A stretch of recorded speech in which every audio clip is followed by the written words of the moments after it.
Number of hours, the Turkish coup plotters took control of buildings, media outlets, and the bridges in both countries, in both cities rather, in Istanbul and Ankara. But the attempted coup was short-lived. I'd like to bring back Gulnur and Aybet to discuss the pro-coup military tactics, or lack thereof.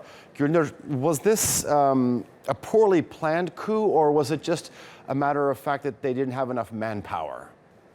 Yeah, I mean, in terms of planning, I think, it was planned well, in the sense that, that there were jets flying and helicopters, and the fact that they moved in very quickly. So, I mean, it's very difficult to get a tank onto a bridge before closing main roads. So it was done very quickly, because by the time, I remember that night, at first I was at the UK consulate at a party, and then I went to NTV, I was on live TV. None of us knew this was happening. It was only after I left the TV studio, I was actually one of the first people to get stuck on the bridge. And then I realized what was going on.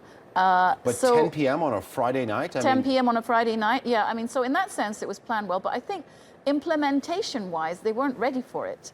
And so the question mark is, why would you initiate something that looks reasonably well planned on paper, but you're not really ready to do? So that's one big question mark, because even when I was on the bridge, I noticed that it wasn't a very large group of soldiers that were on the bridge. And that's why I asked, was it lack of manpower? Because it was only in Istanbul and in Ankara. There was a lack of manpower, I think, definitely, because it looks like initially they were able to take strategic points and buildings, but they couldn't hold on to them for very long. Because when you look at the number of soldiers that are taking each point, there's not a very high number of them, which is why, when the people actually did take to the streets after the president's call, there wasn't really a lot they could do. And the tanks started to turn around. So what's important is to be able to take something and then hold on to it. They weren't able to hold on to it. So in that respect, I think, it was very thinly spread in terms of manpower. And you're right, it was only in Istanbul and Ankara. But maybe there's also a sense, there could have been among the coup plotters, a sense of smugness that comes from erstwhile military tradition in this country, that, if the soldiers declare a coup and they're out there, then the people are just going to follow through, because that's exactly what happened with previous coups.